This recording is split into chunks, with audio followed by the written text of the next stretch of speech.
Olá, você sabe o que é teologia bíblica reformada? Você acha que todo pensamento aliancista é igual? Você acha que falar da lei de Deus ou do dia do Senhor é coisa de legalista? Então você precisa ler esse livro.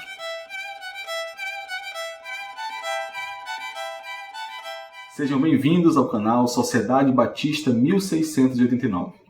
Eu sou Jorge Oliveira e hoje vou compartilhar com vocês o quanto eu fui abençoado ao ler este livro, Teologia Bíblica Batista Reformada, uma introdução baseada na Confissão de Fé de 1689. Este livro foi escrito pelo pastor Fernando Angelim e foi publicado pela editora O Estandarte de Cristo. Mas antes de continuarmos, caso você ainda não seja inscrito, se inscreve nesse canal, compartilha com os seus contatos, dá essa força para que mais pessoas possam conhecer a Teologia Batista Reformada.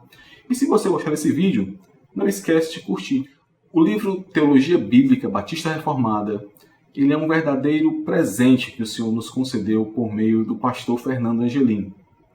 Nós vivemos em uma época onde a confessionalidade reformada ela ou é totalmente relegada por muitos ou erroneamente generalizada por outros tantos. O resgate do pactualismo batista traz solidez e identidade aos batistas reformados dos nossos dias. A proposta do pastor Fernando Angelim ela é muito clara e muito didática, com base na Confissão de Fé Batista de 1689. Ele apresenta as implicações teológicas e práticas de uma teologia bíblica batista reformada, bem como os efeitos dessa teologia na hermenêutica, nas questões de continuidade e descontinuidade entre Antigo e Novo Testamentos e na diferença substancial entre a Antiga e a Nova Aliança. Ao longo de 10 capítulos, o pastor Fernando Angelim traça com muita perícia os contornos que, ao mesmo tempo em que reafirmam a unidade do pactualismo batista com a teologia pactual reformada clássica, também expressam claramente as diferenças substanciais em relação ao estabelecimento do Pacto da Graça e, consequentemente, as diferenças no entendimento de quem são os membros deste pacto. Eu vou agora fazer um pequeno resumo sobre o que é apresentado nos 10 capítulos desse livro. Os 2 primeiros capítulos trazem os aspectos basilares relacionados à teologia bíblica. E quem são os batistas? No capítulo 1 é apresentada a essência pactualista e representativa da teologia bíblica reformada e as características clássicas de sua hermenêutica. No capítulo 2, é feito um resgate histórico da origem dos batistas, nos separatistas ingleses, e a formação de 2 grupos distintos de batistas, os gerais e os particulares, mostrando como os batistas reformados são descendentes desses batistas particulares. Além disso, ainda no capítulo 2, são listados nomes notáveis que fazem parte da história dos batistas. Nomes como John Bunyan, Nehemiah Cox, Benjamin Kitt, Charles Haddon Spurgeon. A partir do capítulo 3, os fundamentos bíblicos da visão pactualista dos batistas são apresentados.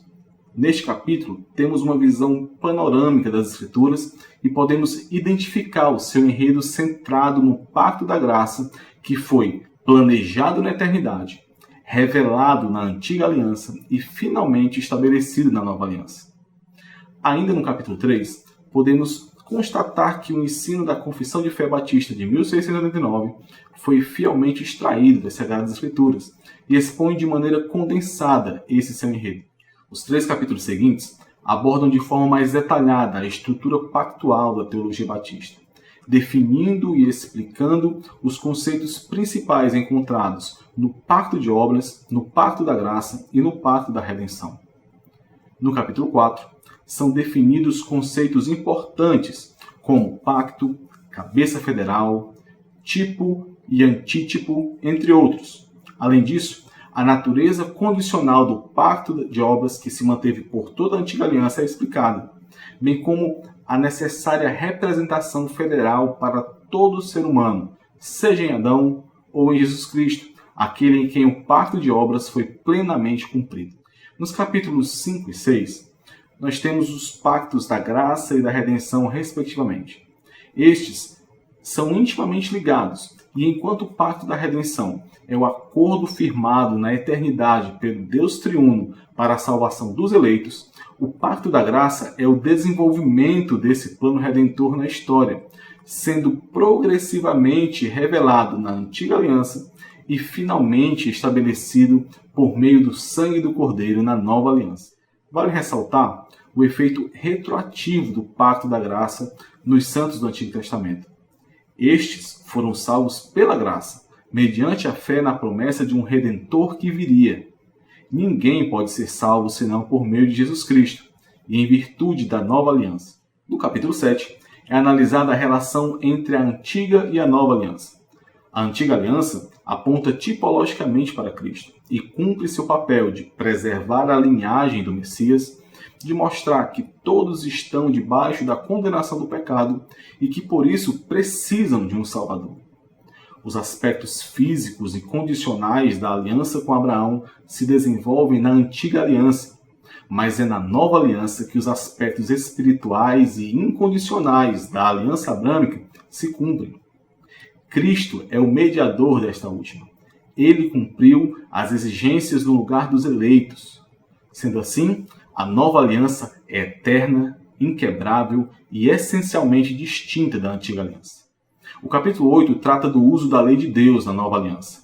É apresentado o entendimento geral dos teólogos reformados sobre a tripartição da lei e como, diferente do que acontece com as leis civis e cerimoniais, a lei moral, gravada no coração do crente e não mais em tábuas de pedras, deve ser observada como princípios que demonstram o caráter e a vontade de Deus e conduzem à santificação.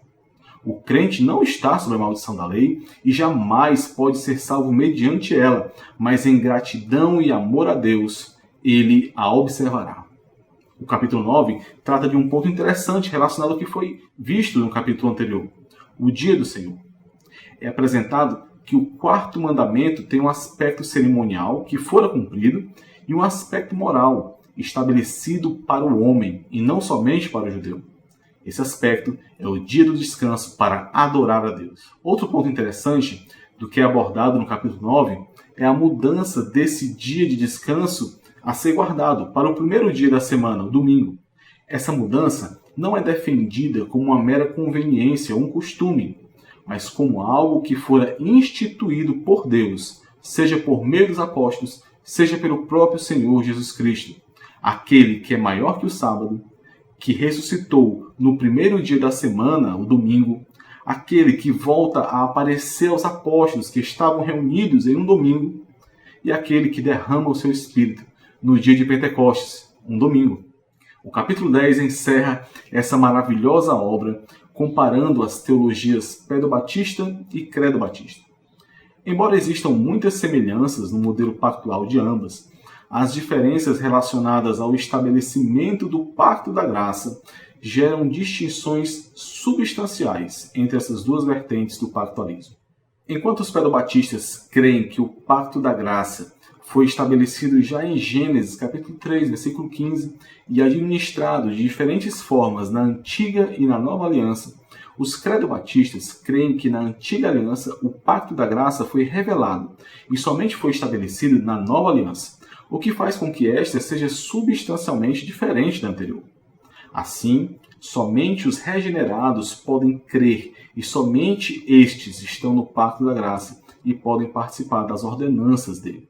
Eu gostaria também de compartilhar algumas aplicações e entendimentos que eu tive a partir deste livro. O livro Teologia Bíblica Batista Reformada, do pastor Fernando Angelim, é um instrumento fantástico para a expansão do conhecimento teológico e para o entendimento de como esse conhecimento afeta a vida cristã e a igreja. Eu fui extremamente abençoado por sua estrutura tão bíblica, tão clara e tão didática, o que permite meditar nas Escrituras de uma forma muito mais compreensível, muito mais ampla e interligada. O entendimento de como os pactos acontecem e suas implicações abrem a mente e o coração para compreender a vontade do Senhor. Parece que as diversas peças de um enorme quebra-cabeça finalmente começam a se encaixar. E eu louvo ao Senhor por isso. Outro aspecto que precisa ser pontuado é a respeito da confessionalidade e da identidade batista que esse livro traz.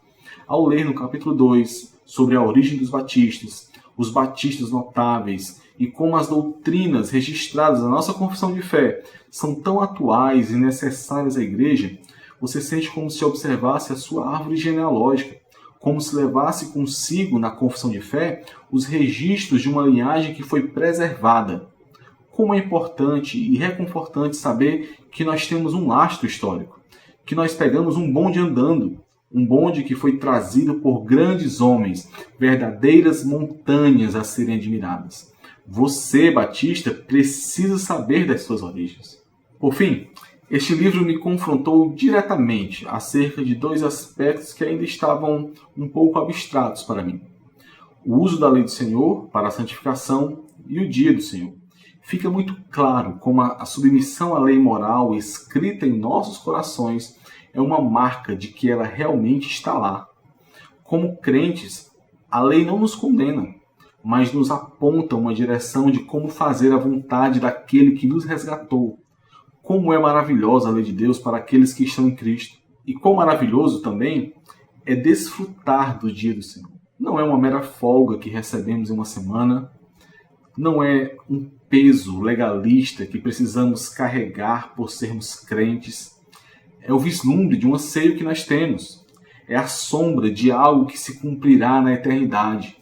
É uma alegria antecipada que recebemos do nosso Senhor. Não é aleatório, é intencional, é proposital, é santo. A minha oração é que o Senhor abençoe a muitos irmãos por meio desse livro, como me abençoou. Então é isso. Se você gostou, deixa o seu like, se inscreve no canal, adquira esse livro, eu sei que você não vai se arrepender. Eu vou deixar na descrição o link da editora O Estandarte de Cristo, onde você encontrará essas e outras obras maravilhosas que tratam da teologia confessional batista reformada. Fiquem com Deus e que o Senhor os abençoe.